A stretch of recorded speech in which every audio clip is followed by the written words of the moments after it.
पहिला गोदानी गयो मनलाई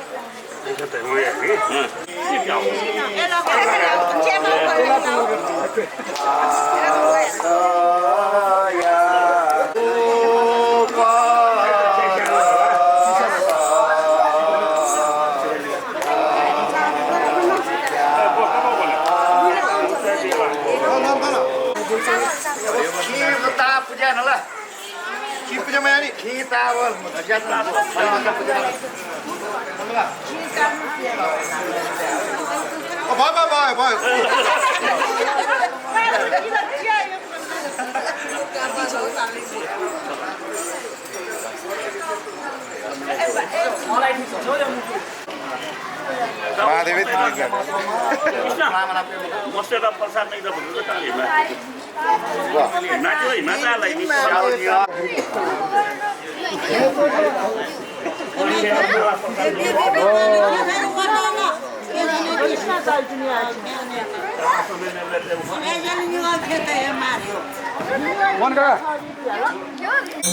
Naging teatro ba aja anjing di prostitusi kenapa dia agak mana deh anjing prostitusi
यो कार्यक्रम चाहिँ नि अब जुन यहाँ अहिले प्रशिक्षण दिएर सुरु भइराखेको छ यसले निरन्तरता पाओस् र यो पछिसम्म पनि ऐतिहासिक यस्तो किसिमको कार्यक्रम हाम्रो वडामा हाम्रो क्षेत्रमा हुन्छ भन्ने चाहिँ नि यो संस्कृति प्रेमीहरू सबै व्यक्तिहरूले यसको जानकारी पाउने अवस्था होस् र यसलाई निरन्तरताको शुभकामना दिँदै वडाबाट गर्न सकिने कुनै पनि सहयोगको बाचा गर्दै आफ्नो 2 शब्द यही टुङ्ग्याउँछु। हस्त धन्यवाद।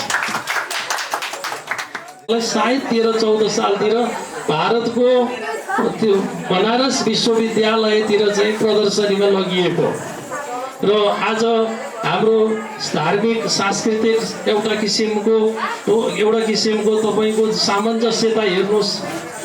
महादेव पार्वती नाच, नागेचा प्याख, वज्राचार्य गुरुज्यूले सिकाउनु पर्छ। अब पशुपतिनाथलाई वर्षको एकपटक बुद्धको छाया दर्शन गराउनु पर्छ र सँगसँगै नागेचा प्याखको ड्रेस हेर्नुभयो भने है मैले जति बुझेँ तपाईँहरू जति त मैले बुझ्ने होइन। म अध्येता हुँ, संस्कृतिविद पनि होइन, अध्ययन गर्दैछु, भर्खर प्रयासमा छु। महादेवलाई दोहोरो सिक्रीले बाँधेको छ। जहाँसम्म मलाई लाग्छ पित्तलको सिक्रीले 2टा नाच्ने बाबुहरूको मैले हेरेँ। पार्वतीलाई छोड्या छ। स्त्रीको बसमा भएपछि मात्र पुरुषले प्रगति गर्छ भन्ने सङ्केत आइराखेको छ। हाम्रो स्त्री शक्ति साधनाको विषय आइराखेको छ। हाम्रो तन्त्रको विषय आइराखेको छ। हाम्रो व्यावहारिकताको विषय आइराखेको छ।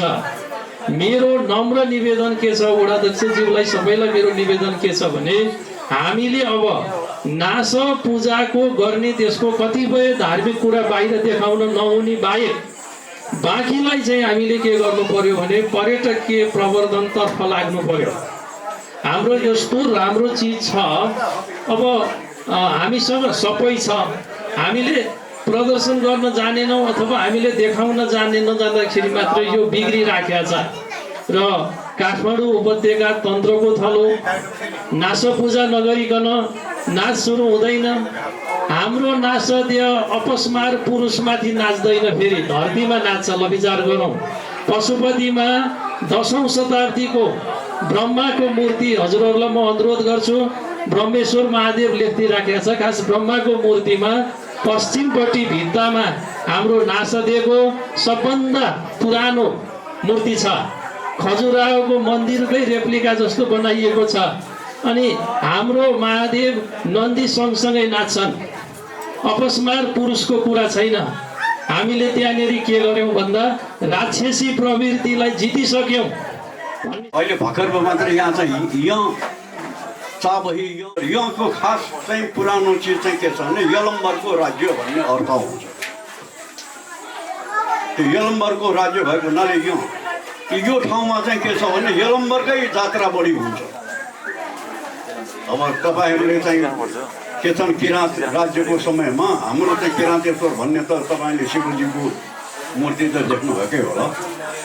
अब म यो बारेमा पछाडि भनौँला, तर यो चाहिँ सुमपुर महाविहार भन्नु छु, यसको पनि अध्ययन भइरहेछ। अब मलाई लाग्छ सबै कुराहरू आइसकेको छ, धेरै कुरा बोल्नु छैन। हामी सानो सानो बच्चा हुँदादेखि नै हेरेको महादेव पार्वती नाच मैले सायद मैले देख्दाखेरि हाम्रो मनै नाच्नु जस्तो लाग्छ, मन साथी। त्यसरी परम्परागत नाति पुस्ताले सुरु गरिसकेको छ। पशुपति र चाबेलको दुईटैवटा जसरी गोलो सहरले भन्ने पनि यो विस्तार सुरु भएको जस्तो मलाई लाग्छ। हामी गोला भन्छौँ, त्यसै गरी यो सुवर्णपुर भन्छौँ। हामी जुन जुन नामले यहाँ यो नामाङ्कन गरिएको भए तापनि एकदमै पवित्र भूमिमा छ। यो पवित्र भूमिमा हुने हरेक कर्महरू पवित्र छन्। त्यस कारणले हामीले हाम्रो पुस्तान्तरण गर्दै गर्दा यहाँको विगतलाई पनि त्यो किताबमा बनाएर होस्, त्यो आजको दिनमा डकुमेन्ट्री बनाएर होस्, के गरेर होस् पुस्तान्तरण गर्नुपर्छ। त्यसको लागि काठमाडौँ महानगरपालिका तपाईँहरूसँगै रहन्छ। त्यसको लागि चाहिँ तपाईँहरूले मेहनत गर्नुपर्छ। त्यो मेहनत गर्नको लागि स्रोत व्यक्तिहरू चाहियो भने यो मञ्चमा पनि 2 जना देखेको छौँ। यो मञ्चभन्दा बाहिर पनि यो बुझिराख्नु भएको धेरै मानिसहरू हुनुहुन्छ। आजको दिनमा हामीले लिच्छिवीकालमा यो चलिराखेको, लिच्छिवीकालदेखि चलिराखेको भनेको हाम्रो नागिचा प्याखोको प्रचारको स्तर हेर्नुहोस्।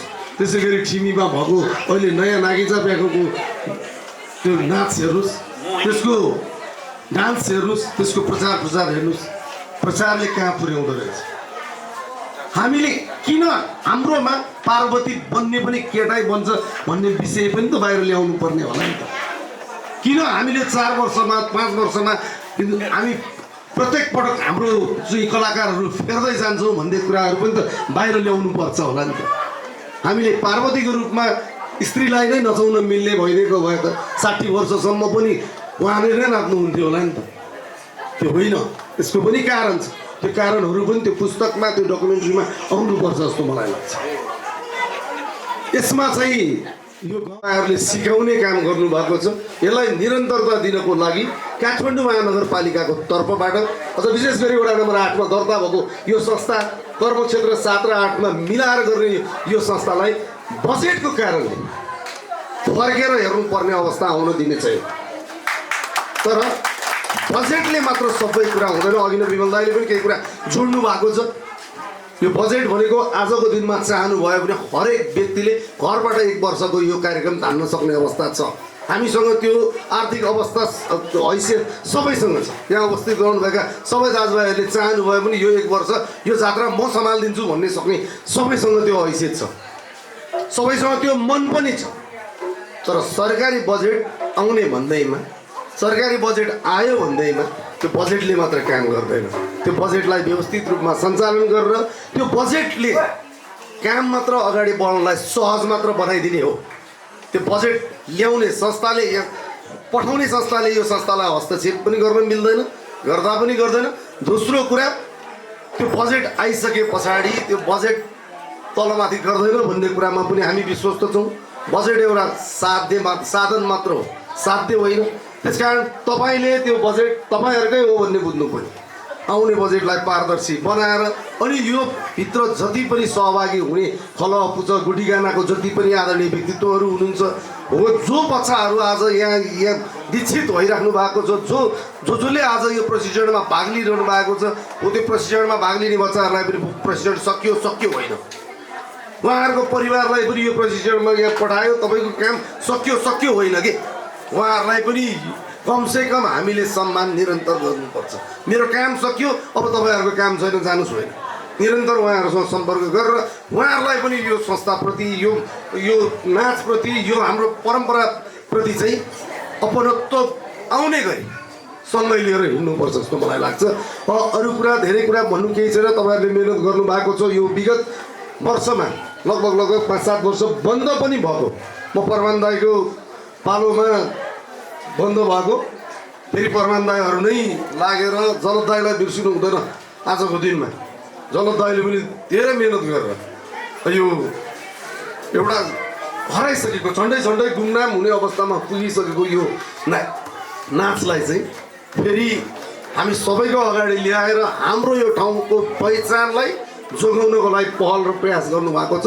त्यही बाटोमा फेरि श्रीजी सँगसँगैको टिम अहिले सबै हुनुहुन्छ। सबैलाई धेरै धन्यवाद भन्न चाहन्छु र आज दीक्षित हुनुहुने सबै भाइ बहिनीहरूलाई धेरै धेरै बधाई भन्न चाहन्छु। सहयोगी सबैलाई धेरै धेरै धन्यवाद भन्दै आफ्नो कुरा टुङ्ग्याउन चाहन्छु र काठमाडौँ महानगरपालिकाको तर्फबाट तपाईँहरूलाई आजको दिनमा हामी दुई दुईजना वडा अध्यक्ष वडा सदस्यलाई पनि निम्ता गर्नु भएर यो जुन समाजमा रहने हाम्रो संस्कार संस्कृतिलाई माया गर्ने टिमले हामीलाई पनि यो सँगै हिँड्ने अवसर प्रदान गर्नुभएकोमा सिङ्गो काठमाडौँको तर्फबाट हार्दिक हार्दिक धन्यवाद व्यक्त गर्दै यो संस्कार संस्कृति निरन्तर सञ्चालन गर्नलाई सबैजना सधैँ यसरी नै मिल्नेछ मिलेर जानेछ भन्ने शुभेच्छा राख्दै आफ्नो कुरा टुङ्ग्याउँछु। धन्यवाद, नमस्कार, धन्यवाद।